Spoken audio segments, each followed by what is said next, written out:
ನಮಸ್ತೆ ವೀಕ್ಷಕರೇ, ನಾನು ಮೊಳಕೆ ಹುರುಳಿಕಾಳು ಬಸ್ಸಾರು ಮತ್ತು ಪಲ್ಯ ಮಾಡ್ತಿದ್ದೀನಿ.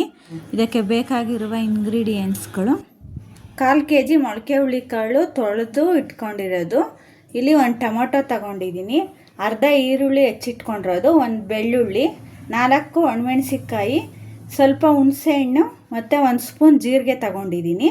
ಮತ್ತು ಕಾಳು ಪಲ್ಯಕ್ಕೆ 1.5 ಅಷ್ಟು ಈರುಳ್ಳಿ ಮತ್ತು 4 ಒಣಮೆಣಸಿನ್ಕಾಯಿ ಹೆಚ್ಚಿಟ್ಕೊಂಡಿದ್ದೀನಿ. 1 ಕಪ್ಪು ತೆಂಗಿನ ತುರಿ ತಗೊಂಡಿದ್ದೀನಿ. ತೊಳೆದಿಟ್ಕೊಂಡಂಥ ಮೊಳಕೆ ಕಾಳನ್ನು ಕುಕ್ಕರ್ಗೆ ಹಾಕ್ಕೊಳ್ತಿದ್ದೀನಿ. ಇದು ಸಮ ಪ್ರಮಾಣದಷ್ಟು ನೀರನ್ನು ಸೇರಿಸ್ಕೊಳ್ತಾ ಇದ್ದೀನಿ. ಹಾಗೆ ಇಲ್ಲಿ 1 ಟೊಮೊಟೊ ಹಾಕ್ಕೊಳ್ತಾ ಇದ್ದೀನಿ.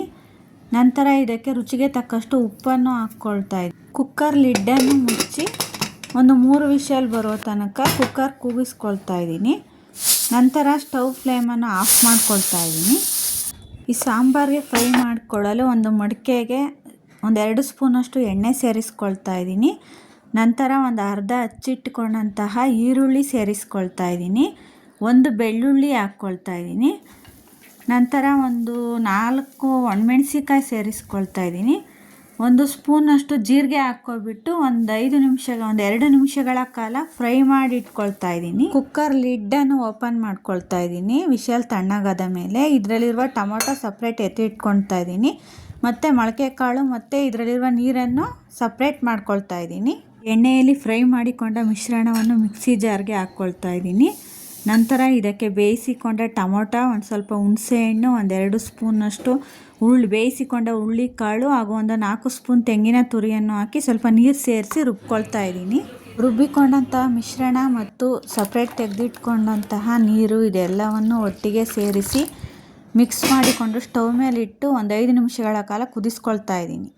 ಕುದಿಯುತ್ತಿರುವ ಸಾಂಬಾರಿಗೆ ಒಗ್ಗರಣೆ ರೆಡಿ ಮಾಡ್ಕೊಳ್ತಾ ಇದ್ದೀನಿ. ಮಡಿಕೆಗೆ ಸ್ವಲ್ಪ ಅಡುಗೆ ಎಣ್ಣೆ ಹಾಕ್ಕೊಂಡಿದ್ದೀನಿ. ಎಣ್ಣೆ ಕಾದ ನಂತರ ಸಾಸಿವೆ, ಕರಿಬೇವು, 1 ಸ್ಪೂನಷ್ಟು ಹಚ್ಚಿದ ಈರುಳ್ಳಿ, 1 ಮೆಣಸಿನ್ಕಾಯಿ ಮುರಿದು ಹಾಕಿದ್ದೀನಿ.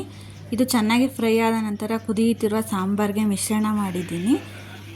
ಈಗ ಮೊಳಕೆ ಹುರುಳಿಕಾಳು ಸಾಂಬಾರು ಸವಿಯಲು ರೆಡಿ ಆಯಿತು. ಈಗ ಕಾಳು ಪಲ್ಯಕ್ಕೆ ಒಂದು ಮಡಿಕೆಗೆ ಸ್ವಲ್ಪ 2 ಸ್ಪೂನಷ್ಟು ಎಣ್ಣೆ ಹಾಕಿ ಸಾಸಿವೆ, ಕರಿಬೇವು ಹಾಗೂ ಸಣ್ಣಗೆ ಹಚ್ಚಿದ ಈರುಳ್ಳಿ, 2 ಒಣಮೆಣಸಿನ್ಕಾಯಿ ಹಾಕಿಕೊಂಡು ಫ್ರೈ ಮಾಡ್ಕೊಳ್ತಾ ಇದ್ದೀನಿ.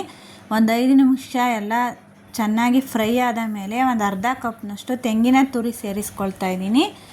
ನಂತರ ಬೇಯಿಸಿಟ್ಟುಕೊಂಡ ಮೊಳಕೆ ಕಾಳನ್ನು ಮಿಕ್ಸ್ ಮಾಡಿ 2 ನಿಮಿಷಗಳ ಕಾಲ ಮಿಕ್ಸ್ ಮಾಡಿಕೊಂಡರೆ ರುಚಿಕರವಾದ ಕಾಳು ಪಲ್ಯ ರೆಡಿ ಆಯಿತು.